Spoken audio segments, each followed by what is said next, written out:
Problema económico del masoquismo. 1924. Desde el punto de vista económico, la existencia de la aspiración masoquista en la vida pulsional de los seres humanos puede con derecho calificarse de enigmática.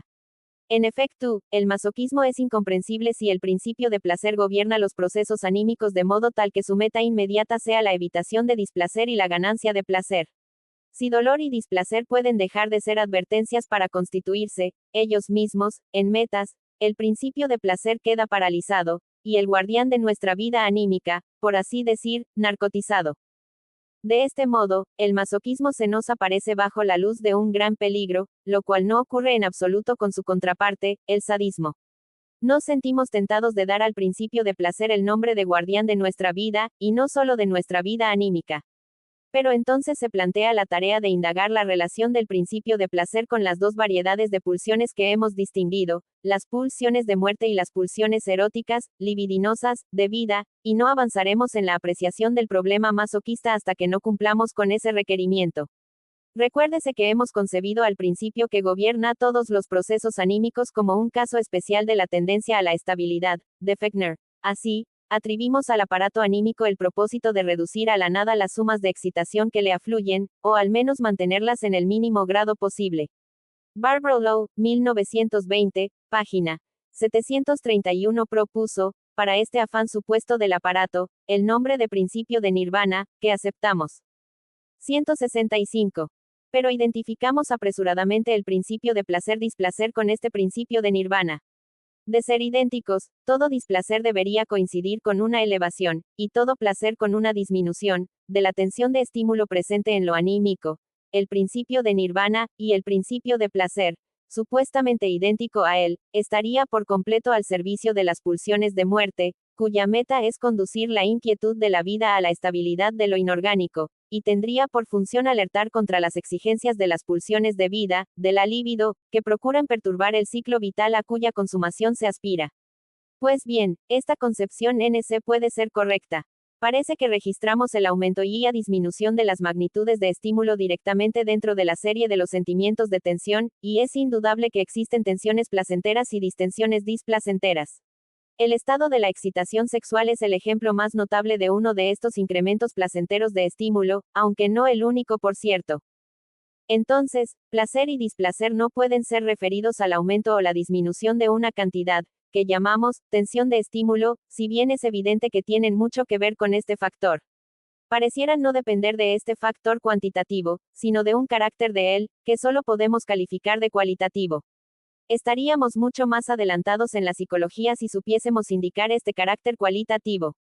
Quizás sea el ritmo, el ciclo temporal de las alteraciones, subidas y caídas de la cantidad de estímulo, no lo sabemos. Como quiera que fuese, deberíamos percatarnos de que el principio de nirvana, súbdito de la pulsión de muerte, ha experimentado en el ser vivo una modificación por la cual devino principio de placer, y en lo sucesivo tendríamos que evitar considerar a esos dos principios como uno solo.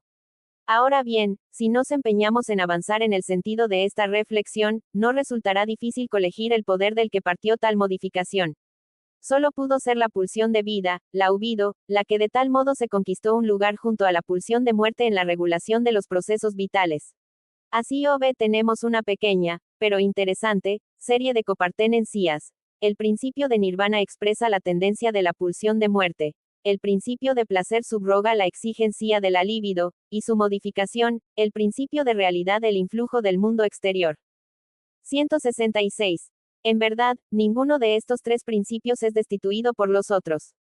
En general saben conciliarse entre sí, aun cuando en ocasiones desembocará forzosamente en conflictos el hecho de que por un lado se establezca como meta la rebaja cuantitativa de la carga de estímulo, por el otro un carácter cualitativo de ella y, en tercer lugar, una demora de la descarga de estímulo y una admisión provisional de la tensión de displacer. La conclusión de estas elucidaciones es que no puede rehusarse al principio de placer el título de guardián de la vida. Volvamos al masoquismo. Se ofrece a nuestra observación en tres figuras, como una condición a la que se sujeta la excitación sexual, como una expresión de la naturaleza femenina y como una norma de la conducta en la vida, behavior. De acuerdo con ello, es posible distinguir un masoquismo erógeno, uno femenino y uno moral. El primero, el masoquismo erógeno, el placer, gusto, de recibir dolor, se encuentra también en el fundamento de las otras dos formas. Han de atribuírsele bases biológicas y constitucionales, y permanece incomprensible si uno no se decide a adoptar ciertos supuestos acerca de constelaciones que son totalmente oscuras. La tercera forma de manifestación del masoquismo, en cierto sentido la más importante, solo recientemente ha sido apreciada por el psicoanálisis como un sentimiento de culpa las más de las veces inconsciente. Empero, ya admite un esclarecimiento pleno y su inserción dentro de la trama de nuestros conocimientos. En cuanto al masoquismo femenino, es el más accesible a nuestra observación, el menos enigmático, y se lo puede abarcar con la mirada en todos sus nexos. Empecemos con nuestra exposición. De esta clase de masoquismo en el varón, al que me limito aquí, en razón del material disponible, nos dan suficiente noticia las fantasías de personas masoquistas, y a menudo por eso impotentes, que o desembocan en el acto onanista o figuran por sí solas la satisfacción sexual. Las escenificaciones, Veranstaltung, reales de los perversos masoquistas responden punto por punto a esas fantasías, ya sean ejecutadas como un fin en sí mismas o sirvan para producir la potencia e iniciar el acto sexual. 167. En ambos casos, ya que aquellas no son sino la realización escénica de las fantasías, el contenido manifiesto es el mismo: ser amordazado, atado, golpeado dolorosamente, azotado, maltratado de cualquier modo, sometido a obediencia incondicional, ensuciado, denigrado. Es mucho más raro que dentro de este contenido se incluyan mutilaciones. Cuando sucede, se les impone grandes limitaciones. La interpretación más inmediata y fácil de obtener es que el masoquista quiere ser tratado como un niño pequeño, desvalido y dependiente, pero, en particular, como un niño díscolo. Huelga aducir casuística. Todo el material es homogéneo y accesible a cualquier observador, aunque no sea analista. Pero si se tiene la oportunidad de estudiar casos en que las fantasías masoquistas hayan experimentado un procesamiento particularmente rico, es fácil descubrir que ponen a la persona en una situación característica de la feminidad, vale decir, significan ser castrado, ser poseído sexualmente o parir. Por eso he dado a esta forma de manifestación del masoquismo el nombre de femenina, en cierto modo a posteriori, sobre la base de sus ejemplos extremos, aunque muchísimos de sus elementos apuntan a la vida infantil. Sobre esta estratificación superpuesta de lo infantil y lo femenino daremos después un esclarecimiento simple. La castración o el dejar ciego, que la subroga, ha impreso a menudo su huella negativa en las fantasías, la condición de que a los genitales o a los ojos, justamente, no les pase nada. Por lo demás, es raro que los martirios masoquistas cobren un aspecto tan serio como las crueldades, fantaseadas o escenificadas, engineered, del sadismo. En el contenido manifiesto de las fantasías masoquistas se expresa también un sentimiento de culpa cuando se supone que la persona afectada ha infringido algo, se lo deja indeterminado, que debe expiarse mediante todos esos procedimientos dolorosos y martirizadores. Esto aparece como una racionalización superficial de los contenidos masoquistas, pero detrás se esconde el nexo con la masturbación infantil. Y por otra parte, este factor, la culpa, nos lleva a la tercera forma, el masoquismo moral. El masoquismo femenino que acabamos de describir se basa enteramente en el masoquismo primario, erógeno, el placer de recibir dolor. No obtendremos su explicación sin retomar el problema desde muy atrás. 168. En Tres ensayos de teoría sexual 1905, en la sección sobre las fuentes de la sexualidad infantil, formulé la tesis de que, la excitación sexual se genera como efecto colateral, a raíz de una gran serie de procesos internos, para lo cual basta que la intensidad de estos rebase ciertos límites cuantitativos. Y que quizás, en el organismo no ocurra nada de cierta importancia que no ceda sus componentes a la excitación de la pulsión sexual. Según eso, también la excitación de dolor y la de displacer tendrían esa consecuencia. Esa coexcitación libidinosa provocada por una tensión dolorosa y displacentera sería un mecanismo fisiológico infantil que se agotaría luego. En las diferentes constituciones sexuales experimentaría diversos grados de desarrollo, y en todo caso proporcionaría la base fisiológica sobre la cual se erigiría después, como superestructura psíquica, el masoquismo erógeno. Ahora bien, esta explicación demuestra ser insuficiente al no arrojar ninguna luz sobre los vínculos regulares e íntimos entre el masoquismo y su contraparte en la vida pulsional, el sadismo. Si se retrocede algo más, hasta el supuesto de las dos variedades de pulsiones que consideramos operantes en el ser vivo, se llega a otra derivación, que, empero, no contradice a la anterior. En el ser vivo, pluricelular, la libido se enfrenta con la pulsión de destrucción o de muerte. Esta, que impera dentro de él, querría desagregarlo y llevar a cada uno de los organismos elementales a la condición de la estabilidad inorgánica, aunque tal estabilidad solo pueda ser relativa. La tarea de la libido es volver inocua esta pulsión destructora. La desempeña desviándola en buena parte, y muy pronto con la ayuda de un sistema de órgano particular, la musculatura, hacia afuera, dirigiéndola hacia los objetos del mundo exterior. Recibe entonces el nombre de pulsión de destrucción, pulsión de apoderamiento, voluntad de poder. Un sector de esta pulsión es puesto directamente al servicio de la función sexual, donde tiene a su cargo una importante operación. Es el sadismo propiamente dicho. Otro sector no obedece a este traslado hacia afuera, permanece en el interior del organismo y allí es ligado libidinosamente con ayuda de la coexcitación sexual antes mencionada. En ese sector tenemos que discernir el masoquismo erógeno, originario. 169. Nos falta todo saber fisiológico acerca de los caminos y los medios por los cuales pueda consumarse este domeñamiento de la pulsión de muerte por la libido. Dentro del círculo de ideas del psicoanálisis, no cabe sino este supuesto. Se producen una mezcla y una combinación muy vastas, y de proporciones variables, entre las dos clases de pulsión. Así, no debemos contar con una pulsión de muerte y una de vida puras, sino solo con contaminaciones de ellas, de valencias diferentes en cada caso. Por efecto de ciertos factores, a una mezcla de pulsiones puede corresponderle una desmezcla. No alcanzamos a colegir la proporción de pulsiones de muerte que se sustraen de ese domeñamiento logrado mediante ligazón a complementos libidinosos. Si se consiente alguna imprecisión, puede decirse que la pulsión de muerte actuante en el interior del organismo, el sadismo primordial, es idéntica al masoquismo. Después que su parte principal fue trasladada afuera, sobre los objetos, en el interior permanece, como su residuo, el genuino masoquismo erógeno, que por una parte ha devenido un componente de la libido, pero por la otra sigue teniendo como objeto al ser propio. Así, ese masoquismo sería un testigo y un relicto de aquella fase de formación en que aconteció la liga, tan importante para la vida, entre eros y pulsión de muerte. No nos asombrará enterarnos de que el sadismo proyectado, vuelto hacia afuera, o pulsión de destrucción, puede bajo ciertas constelaciones ser introyectado de nuevo, vuelto hacia adentro, regresando así a su situación anterior. En tal caso da por resultado el masoquismo secundario, que viene a añadirse al originario. El masoquismo erógeno acompaña a la libido en todas sus fases de desarrollo, y le toma prestado sus cambiantes revestimientos psíquicos. Sento circunflejo la angustia de ser devorado por el animal totémico, padre, proviene de la organización oral, primitiva. El deseo de ser golpeado por el padre, de la fase sádico, anal, que sigue a aquella. La castración, si bien dementida más tarde, interviene en el contenido de las fantasías masoquistas como sedimento del estadio fálico de organización y desde luego. Las situaciones de ser poseído sexualmente y de parir, características de la feminidad, derriban de la organización genital definitiva. 170. También resulta fácil comprender el papel que las nalgas desempeñan en el masoquismo, prescindiendo de su obvio fundamento real. Las nalgas son la parte del cuerpo preferida erógenamente en la fase sádico, anal, como lo son las mamas en la fase oral, y el pene en la genital. La tercera forma del masoquismo, el masoquismo moral, es notable sobre todo por haber aflojado su vínculo con lo que conocemos como sexualidad. Nota.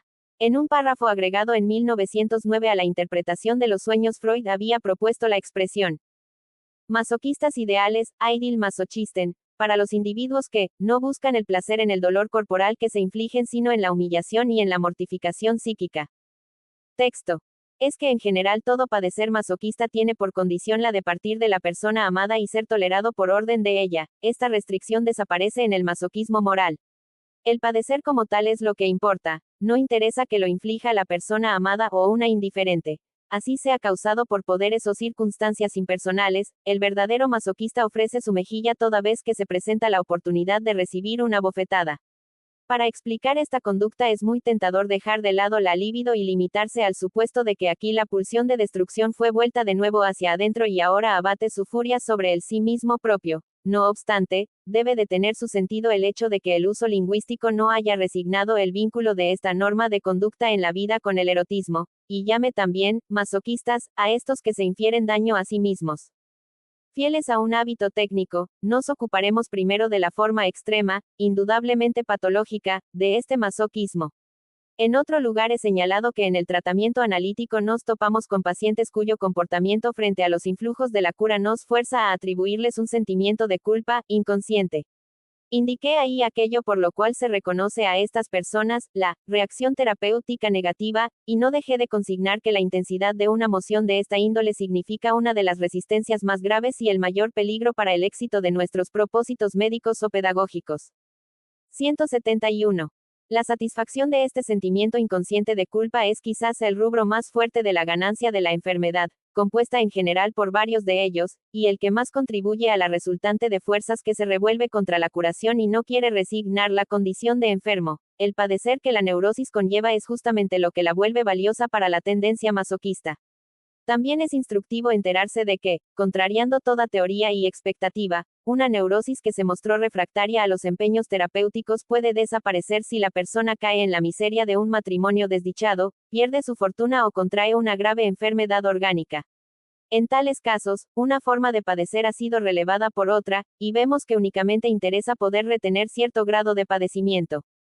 No es fácil que los pacientes nos crean cuando les señalamos ese sentimiento inconsciente de culpa. Saben demasiado bien de las torturas, remordimiento, en que se exterioriza un sentimiento consciente de culpa, una conciencia de culpa, y por eso no pueden admitir que albergarían en su interior mociones de esa clase sin sentirlas para nada. Opino que, en cierta medida, daremos razón al veto de los pacientes si renunciamos a la denominación, sentimiento inconsciente de culpa, por lo demás incorrecta psicológicamente, y en cambio hablamos de una necesidad de castigo, que nos permite recubrir de manera igualmente cabal el estado de cosas observado. Nota. Porque no corresponde llamar inconscientes a los sentimientos. Texto. Pero no podemos abstenernos de apreciar y localizar este sentimiento inconsciente de culpa según el modelo del sentimiento consciente. Hemos atribuido al superior la función de la conciencia moral, y reconocido en el sentimiento de culpa la expresión de una tensión entre el yo y el superior. El yo reacciona con sentimientos de culpa, angustia de la conciencia moral, ante la percepción de que no está a la altura de los reclamos que le dirige su ideal, su superior. Ahora queremos saber cómo ha llegado el superior a este exigente papel, y por qué el yo tiene que sentir miedo en caso de haber diferencia con su ideal. Si ya tenemos dicho que el yo encuentra su función en conciliar entre sí, en reconciliar, las exigencias de las tres instancias a las que sirve, podemos agregar que también para esto tiene en el superior el arquetipo a que puede aspirar. 172. En efecto, este superior es el subrogado tanto del ello como del mundo exterior. Debe su génesis a que los primeros objetos de las mociones libidinosas del ello, la pareja parental, fueron introyectados en el yo, a raíz de lo cual el vínculo con ellos fue desexualizado, experimentó un desvío de las metas sexuales directas.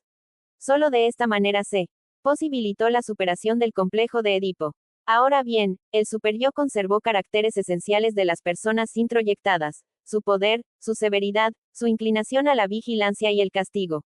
Como lo he señalado en otro lugar, es fácilmente concebible que la severidad resulte acrecentada por la desmezcla de pulsiones que acompaña a esa introducción en el yo. Ahora el superyo, la conciencia moral eficaz dentro de él, puede volverse duro, cruel, despiadado hacia el yo a quien tutela. De ese modo, el imperativo categórico de Kant es la herencia directa del complejo de Edipo. Pero esas mismas personas que, como instancia de la conciencia moral, siguen ejerciendo una acción eficaz dentro del superior después que dejaron de ser objetos de las mociones libidinosas del ello, pertenecen, además, al mundo exterior real. De este fueron tomadas, su poder, tras el que se ocultan todos los influjos del pasado y de la tradición, fue una de las exteriorizaciones más sensibles de la realidad. Merced a esta coincidencia, el superior, el sustituto del complejo de Edipo, deviene también representante del mundo exterior real y, así, el arquetipo para el querer alcanzar del yo. De este modo, como ya fue conjeturado en un sentido histórico, el complejo de Edipo demuestra ser la fuente de nuestra eticidad individual, moral. En el curso del desarrollo infantil, que lleva a la progresiva separación respecto de los progenitores, va retrocediendo la significatividad personal de estos para el superior. A las imagos que restan de ellos se anudan después los influjos de maestros, autoridades, modelos que uno mismo escoge y héroes socialmente reconocidos, cuyas personas ya no necesitan ser introyectadas por el yo, que ha devenido más resistente. Nota. El término imago no fue empleado por Freud con frecuencia, sobre todo en sus últimos escritos. Aparentemente, figura por vez primera en Sobre la dinámica de la transferencia, 1912, AE 12, página 98, donde lo atribuye a Jung, 1911, 12, página 164. En este pasaje, Jung nos dice que lo eligió en parte influido por una novela con ese título del escritor suizo Cary Spittler y Hans Sachs, 1945, página 63, nos informa que la revista psicoanalítica Imago, fundada por Eliotto Rank en 1912, también tomó su título de la misma fuente, texto. 173. La figura última de esta serie que empieza con los progenitores es el oscuro poder del destino, que solo los menos de nosotros podemos concebir impersonalmente. Es poco lo que puede objetarse al literato holandés Multatuli cuando sustituye la modpa, destino, de los griegos por la pareja divina Aoyo Sai Abachi, razón y necesidad, pero todos los que transfieren la guía del acontecer universal a la providencia, a Dios, o a Dios y la naturaleza, son sospechosos de sentir a estos poderes, no obstante ser los más exteriores y los más remotos, como si fueran una pareja de progenitores, vale decir, mitológicamente, y de creerse enlazados con ellos por ligazones libidinosas. Nota. Multatuli era desde mucho tiempo atrás uno de los autores favoritos de Freud. Una de sus obras encabeza la lista de los 10 mejores libros que éste confeccionó en 1906. La voz griega ya había sido citada por Freud, si no antes, en el trabajo sobre Leonardo da Vinci. En cuanto a Aullo parecería ser esta la primera vez que la usa en sus escritos. Ambas, y en especial la segunda, son consideradas en los párrafos finales de El porvenir de una ilusión. Texto. En mi obra El yo y el ello 1923 he intentado derivar también la angustia realista de muerte de los seres humanos de una concepción como esta, parental, del destino. Parece muy difícil librarse de ella. Tras estas consideraciones preliminares podemos volver a la apreciación del masoquismo moral. Dijimos que la conducta, en la cura y en su vida, de las personas aquejadas despierta la impresión de que sufrieran una desmedida inhibición moral y estuvieran bajo el imperio de una conciencia moral particularmente susceptible, aunque no les sea consciente nada de esa hipermoral. Pero, si lo estudiamos de más cerca, notamos bien la diferencia que media entre esa continuación inconsciente de la moral y el masoquismo moral. En la primera, el acento recae sobre el sadismo acrecentado del superyo, al cual el yo se somete. En la segunda, en cambio, sobre el genuino masoquismo del yo, quien pide castigo, sea de parte del superyo, sea de los poderes parentales de afuera. Pero nuestra confusión inicial puede disculparse, pues en los dos casos se trata de una relación entre el yo y el superyo o poderes equiparables a este último, y en ambos el resultado es una necesidad que se satisface mediante castigo y padecimiento. Además, difícilmente sea un detalle sin importancia que el sadismo del superyo deviene consciente casi siempre con estridencia, mientras que el afán masoquista del yo permanece en general oculto para la persona y se lo debe descubrir por su conducta. 174. La condición de inconsciente del masoquismo moral nos pone sobre una pista interesante. Podríamos traducir la expresión, sentimiento inconsciente de culpa, por necesidad de ser castigado por un poder parental. Ahora bien, sabemos que el deseo de ser golpeado por el padre, tan frecuente en fantasías, está muy relacionado con otro deseo, el de entrar con él en una vinculación sexual pasiva, femenina, y no es más que la desfiguración regresiva de este último. Si referimos este esclarecimiento al contenido del masoquismo moral, se nos vuelve evidente su secreto sentido. La conciencia moral y la moral misma nacieron por la superación, la desexualización, del complejo de Edipo. Mediante el masoquismo moral, la moral es resexualizada, el complejo de Edipo es reanimado, se abre la vía para una regresión de la moral al complejo de Edipo. Y ello no redunda en beneficio de la moral ni del individuo. Es verdad que éste puede haber conservado, junto a su masoquismo, su eticidad íntegra o cierto grado de ella, pero también es posible que en el masoquismo naufrague buena parte de su conciencia moral. Por otra parte, este último crea la tentación de un obrar pecaminoso, que después tiene que ser expiado con los reproches de la conciencia moral sádica, como en tantos tipos rusos de carácter, o con el castigo del destino, ese gran poder parental. Para provocar el castigo por parte de esta última subrogación de los progenitores, el masoquista se ve obligado a hacer cosas inapropiadas, a trabajar en contra de su propio beneficio, destruir las perspectivas que se le abren en el mundo real y, eventualmente, aniquilar su propia existencia real. La reversión del sadismo hacia la persona propia ocurre regularmente a raíz de la sofocación cultural de las pulsiones, en virtud de la cual la persona se abstiene de aplicar en su vida buena parte de sus componentes pulsionales destructivos. Cabe imaginar que esta parte relegada de la pulsión de destrucción salga a la luz como un acrecentamiento del masoquismo en el interior del yo. Empero, los fenómenos de la conciencia moral dejan colegir que la destrucción que retorna desde el mundo exterior puede ser acogida por el superyo, y aumentar su sadismo hacia el yo, aun sin mediar aquella mudanza. El sadismo del superyo y el masoquismo del yo se complementan uno al otro y se aunan para provocar las mismas consecuencias. 175. Opino que solo así es posible comprender que de la sofocación de las pulsiones resulte, con frecuencia o en la totalidad de los casos, un sentimiento de culpa, y que la conciencia moral se vuelva tanto más severa y susceptible cuanto más se abstenga la persona de agredir a los demás.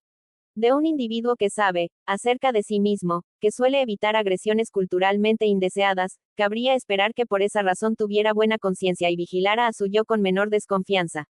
Lo habitual es presentar las cosas como si el reclamo ético fuera lo primario y la renuncia de lo pulsional su consecuencia.